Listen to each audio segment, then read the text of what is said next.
Hey guys, this is Angelo, and today I will be doing an APUSH period 4 review. So let's get straight into it. All right, so let's start with Thomas Jefferson's presidency.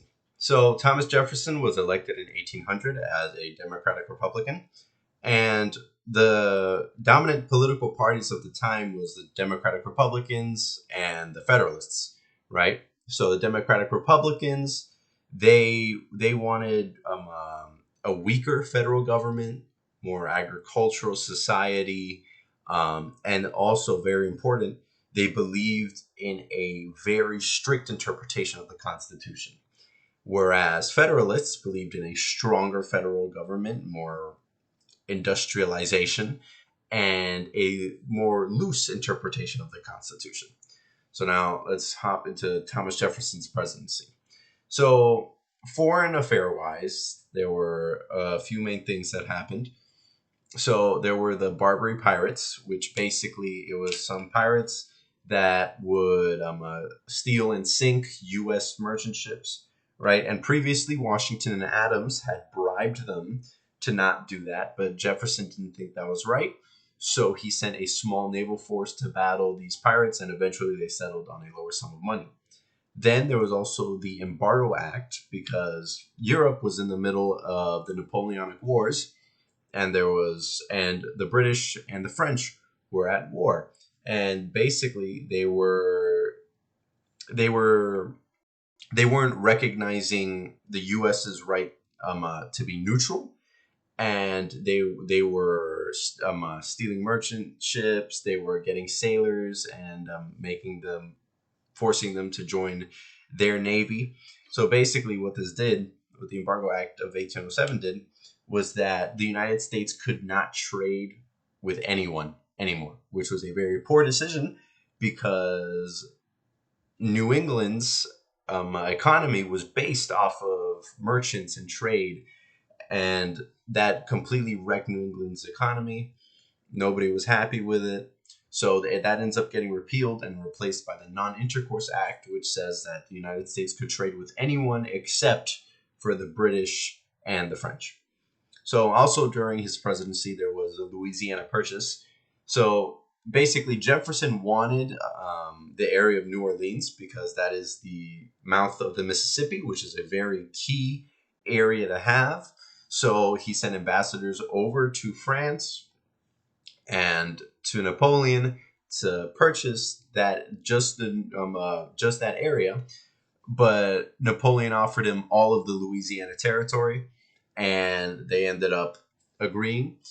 They ended up going with that deal. But what the interesting part about that is that, and this is going back to the Democratic Republican belief of a strict interpretation of the Constitution. Nowhere in the Constitution did it actually say that the president could purchase land, and Jefferson just bought land from Napoleon, which is going completely against his Democratic Republican views, right? So now that we have all this new land, we need to explore it, and thus the Lewis and Clark expedition, right? So basically, what that's going to give us is a more accurate mapping of the Louisiana Territory, knowledge of the land, and improved relationships with the natives. Okay, so I'm going to take a quick detour and go into some Supreme Court cases. So the Chief Justice at the time was John Marshall, and he was a Federalist. So now for the actual cases, I'm not going to lie, I'm pretty sure you're not going to need to know that many beyond Marbury v. Madison. Now, for Marbury v. Madison, that one's really important because that establishes judicial review, which basically means that the court can look at any law and say, nope, that's unconstitutional, and get rid of it. Now, for the rest of these, Fletcher v. Peck, Martin v. Hunter's Lease, McCullough versus Maryland, for the rest of these on this list, generally they're important because they increase the power of the federal government in some way. Like Fletcher versus Peck, it says the state laws are invalid when it's when in conflict with the Constitution. Martin v. Hunter's lease, the Supreme Court's rights to overrule state court. So basically, beyond Marbury v. Madison, they're important most likely because it increases federal power. Okay, so now we're going to jump into James Madison's presidency and the War of 1812. So some of the main causes for the War of 1812 was impressment of U.S. ships, which is basically both the French and the British would do it, but it was mainly the British who would seize sailors, U.S. sailors, and force them to serve in the Royal Navy. There would be natives attacking Americans that they found were armed by the British, and both the French and the British were violating the United States neutral rights. During the war, the two parties, the Democratic Republicans and the Federalists, were split. The Democratic Republicans favored the war, but the Federalists didn't. And the Federalists hated the war so much that at the Hartford Convention, New England actually threatened to secede from the Union. That's why that's important. And after the War of 1812 was over, there was a rise of nationalism. And now the Federalists, who disagreed with the war, were looked upon poorly as unpatriotic, that kind of thing. So the Federalist Party kind of virtually vanishes. And now, at least when it comes to the presidency, the Democratic Republicans take over. And that's going to lead into the era of good feelings. But another thing to mention is that even after the war was over, there was a battle fought in New Orleans, the Battle of New Orleans, that was an American victory, and that was led by Andrew Jackson. Okay, so now we're post-war of 1812, and now we're going to get into James Monroe's presidency, which this time is called the era of good feelings, because by now the Federalists are basically gone, and we're only left with Democratic Republicans, which means it's a time of relative political peace, because it's only Democratic Republicans, right? And during this time, we see the beginning of the American system. This was from Henry Clay, and it came in three parts. It was protective tariffs, a charter for the Second National Bank, and 3 internal improvements. Now, this is important because what this shows is the beginning of sectionalism. Because what's going on now is now from when Jefferson bought the Louisiana Territory, right? Lewis and Clark expedition, they explored all that. Now there's a bunch of people moving out west, right? So basically, what these here are going to do is that they're going to benefit the West and the North, but not so much the South. It's not going to hurt them, but it's not going to harm them either. But you can already see we're starting to see the beginnings of sectionalism. Okay, so now we have all these people moving out west, right? They're going to start moving into these new territories. One of these territories was Missouri, right? But the question is that if there's a lot of people from the north and a lot of people from the south, is slavery going to be allowed in these new territories, right? So in Missouri, something was passed called the Talmadge Amendment, and basically what that meant, in simplest terms, was that Missouri would basically be a free state, right? Now, the reason why that is very bad is because there was a very delicate balance of slave states and free states in the Senate. If there was another slave state or another free state added, what that would mean is that now the free states or the slave states would have the majority, and they'd be able to dominate on anything having to do with the issue of slavery, right? So Henry Clay came in with the Compromise of 1820, and Henry Clay is called the Great Compromiser because, as you're going to see, he comes up with like 30,000 compromises. But he comes up with the Compromise of 1820, or also known as the Missouri Compromise. And basically, what that entails is Missouri is going to be a slave state. They're going to introduce Maine as a free state, and there are no more slave states allowed north of the 3630 line. Okay, so very quickly, I'm just going to go over the Adams-Onis Treaty. So basically, they had an issue where a bunch of natives were raiding and attacking our southern border, and then they would flee into Florida, which was Spanish territory. So they sent Andrew Jackson down to Florida, and they told him, do whatever it takes to deal with them. So he marches into Florida, he kills a bunch of natives, and he finds two British guys, hangs them, kills them, right? And then basically John Quincy Adams, the Secretary of State for James Monroe, negotiates with the Spanish, and they end up getting Florida. Without having to fire a single shot, they end up getting Florida, and Jackson becomes the first governor of Florida. Okay, so basically the Monroe Doctrine, it was written by John Quincy Adams, and all that it states is that European nations can no longer colonize the Americas any more than they already have, that it is now dominated by like North America is dominated by America, and the stuff that's already there, basically keeping Europeans out of the Americas.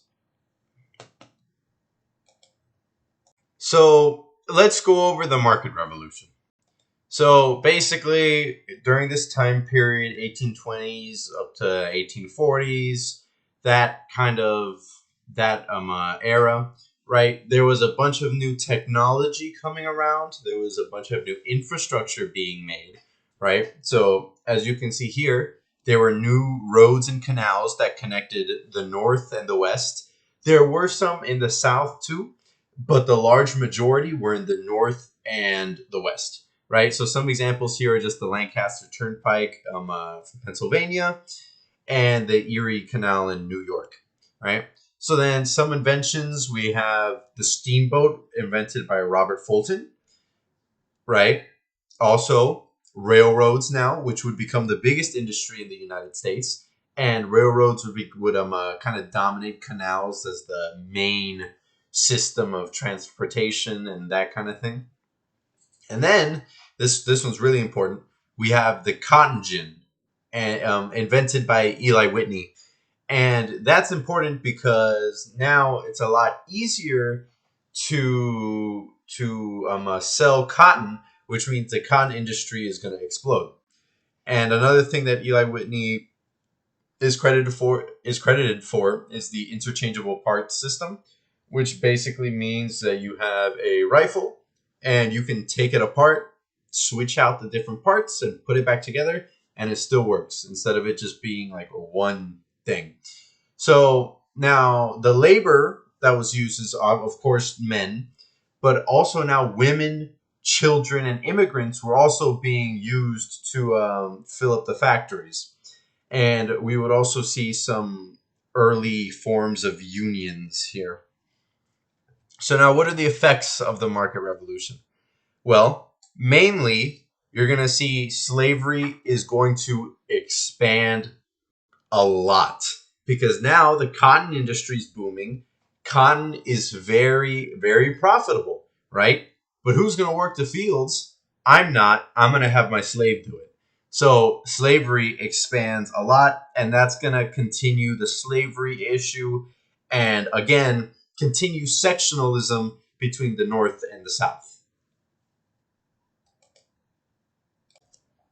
All right, so let's jump into Jacksonian democracy. So basically, during this era, there was this idea of a democratic society or a democratizing society, which basically was everyone wanted to kind of increase the democracy and basically spread democracy to everyone more equally. So kind of the classes kind of became more equal. There was no way to tell classes apart. There was the idea of the self-made man, which was anyone with their own hard work can do anything they wanted, right? So that idea of the self-made man leads into the common man in politics, right?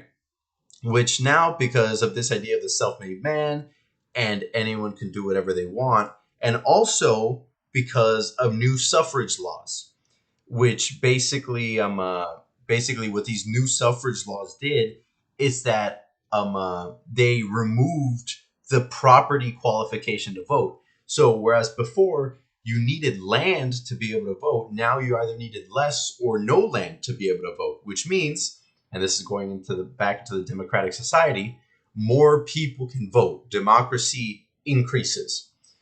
So now we have the common man in politics. So there's people who there's like lower and middle class people who could take government positions, and they can actually participate in politics now, right?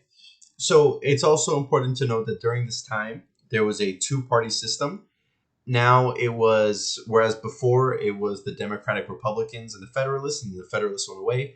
Then it was just the Democratic Republicans, and then the Democratic Republicans split, and they split into the Democrats and the Whigs. So the Democrats are going to be like our usual Jeffersonian party. So they're going to be like, oh, agricultural society, no national bank, a weaker federal government, more states' rights, that kind of thing. And then the Whigs is going to be a more Hamiltonian party, which is, oh, industrialization, yes, national bank, stronger federal government, that kind of thing, right? So now we're going to get into on the stump campaigns, right? So, like I said before, now there's this idea of the common man in politics. Anyone could vote, right? So what Andrew Jackson did is that he went around during his campaign, is that he himself went around to towns and villages, and he campaigned to the village. So as if he was standing on the stump. He was standing on a stump in front of a crowd, and he was speaking about his beliefs, right? And also this leads into the idea of populism, right? And like popular campaigning, which means that he kind of directed his interests and his policies towards the interests of the people. So it's like, oh, the people want this. Well, then I'm gonna do this. Well, then I'm gonna do it. So the people can vote for me. So he gets elected after the the election of 1824, because he got elected in 1828, because in 1824 John Quincy Adams actually won, even though Jackson had the popular vote. And that's because they both met the minimum needed in the electoral college. And after some deals with the other parties, John Quincy Adams ended up getting the majority in the electoral college, which means that he became president. And that's what Jackson called the corrupt bargain, which that was just his way of saying the election was rigged. I should have won, right? But basically, after that, he gets elected in 1828, and then he becomes president. And as president, he's kind of this like symbol and this champion of the common man. He represents the West. He was this self-made man himself who he was a frontier man who came from the West, and he made his own career, and now he's the president. You know, he was a very Jeffersonian president. He believed in the whole, oh, no national bank, states' rights, and he was also the first president to really use his veto power. Now there were presidents that vetoed things before, but he was the first one to veto things to get what he wanted. In fact, he actually vetoed 12 bills. So he was the first president to really use that veto power.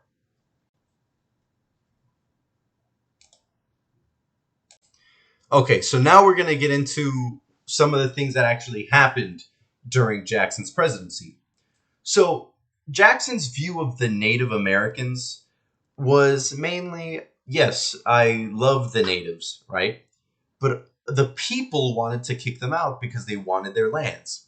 And Jackson, again, is for the whole popular campaigning thing. He does what the people want. So he goes, yes, I love the natives, so I'm going to do what's best for them. I'm going to kick them out west. So here comes the Indian Removal Act, right? Kicking all the natives out. So what ends up happening is that the Cherokee Nation goes through our court system in Cherokee Nation v. Georgia and asked to be recognized as its own independent nation. It's not under the rule of the United States. It's its own independent nation. They can't just be kicked out, right? But the court ends up ruling in favor of Georgia, right? So then this case goes to the Supreme Court in Worcester v. Georgia, and here the Supreme Court overturns the ruling of Cherokee Nation v. Georgia. But then here's what happens. Technically, the Supreme Court overruled it. If the Supreme Court, what the Supreme Court says, goes, right?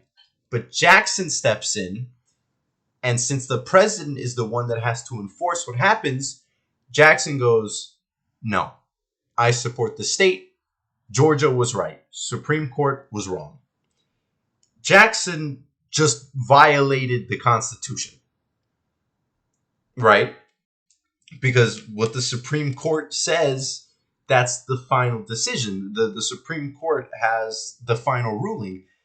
What it says goes, but Jackson said, no, I support the state. We are going to kick the natives out, right?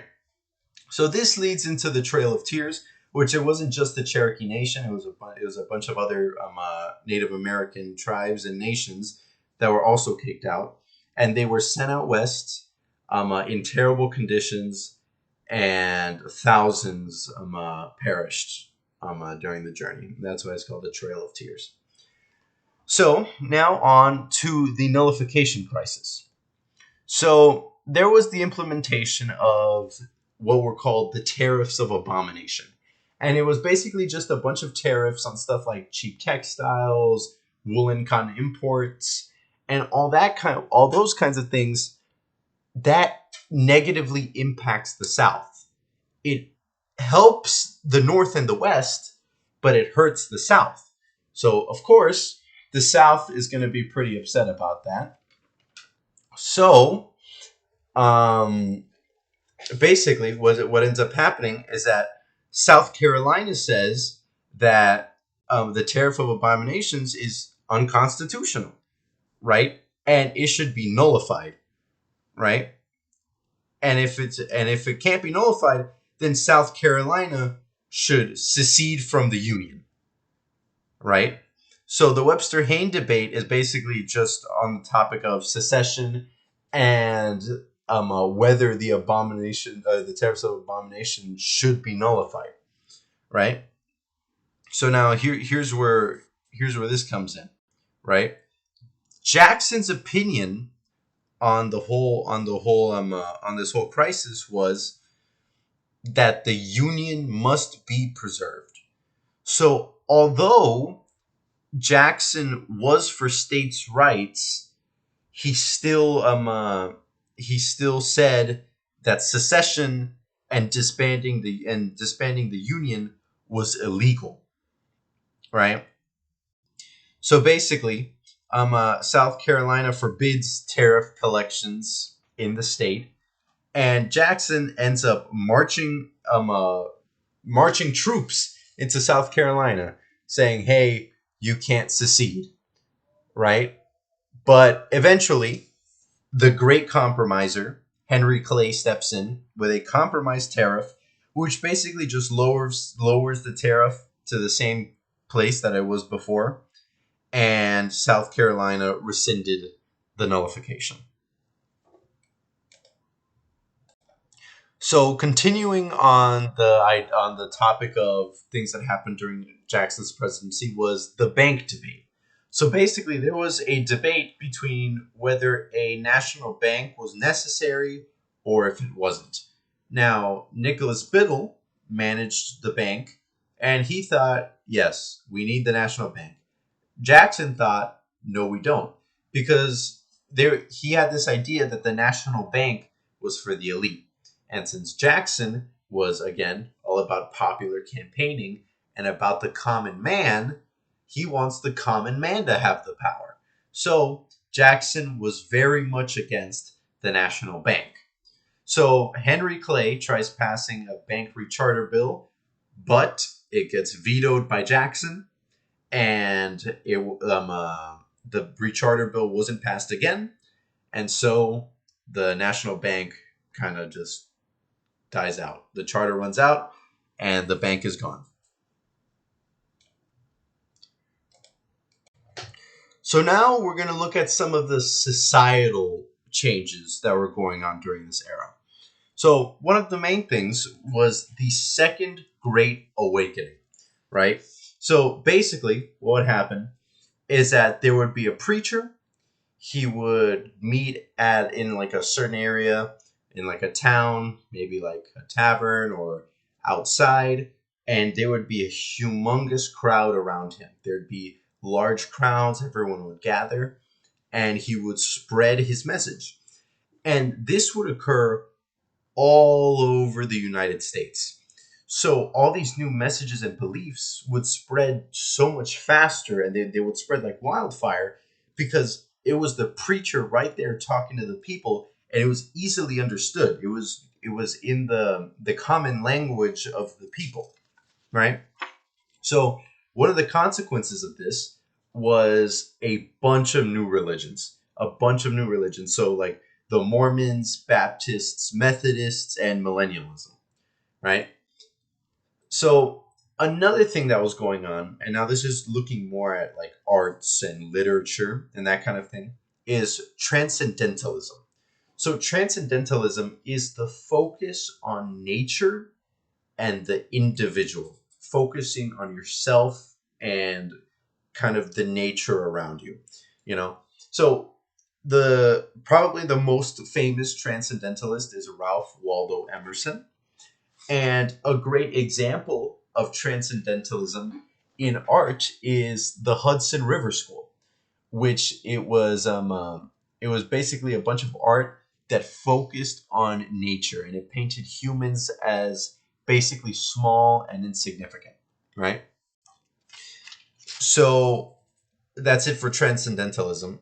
And at the same time, there was also a bunch of utopias beginning to form.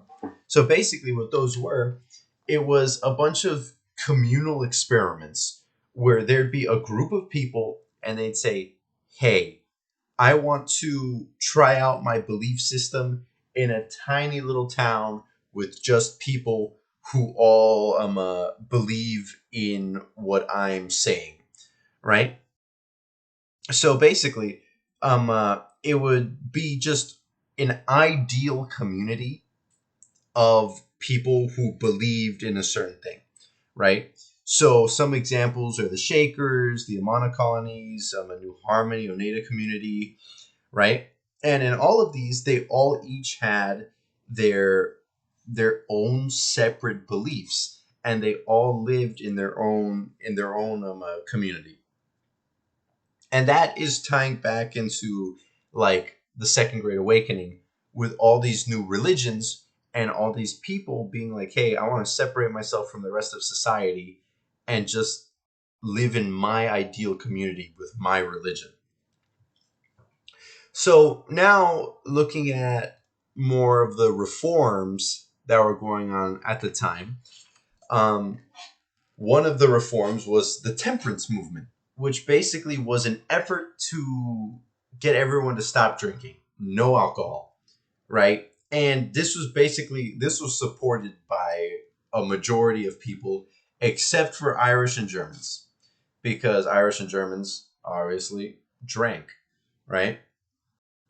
So moving on from the temperance movement, there was also a new push for women's rights. There was the Seneca Falls Convention, which was the first women's rights convention, which this is where Declaration of Sentiments was written. And basically, this was just a document saying that all men and women are created equal. And this is where we see some prominent figures in women's rights like Susan B. Anthony, right? And this was also fighting against something called the cult of domesticity, which basically this was the idea that men would go off to work at the factories and then women would stay in the house and they would lead the house, right? So the cult of domesticity is this idea that is basically the idea that the man goes off to work and the wife takes care of the house, right? But then we see a push in women's rights fighting against that, which like I said at the Seneca Falls Convention basically declares that all men and women are created equal. So this is the beginning of like this movement for women's rights, right? And also, there was also an anti-slavery movement, which was largely caused by the Second Great Awakening, because the Second Great Awakening led certain people to believe that slavery was a sin. So it should be obviously slavery should be abolished. It is a sin.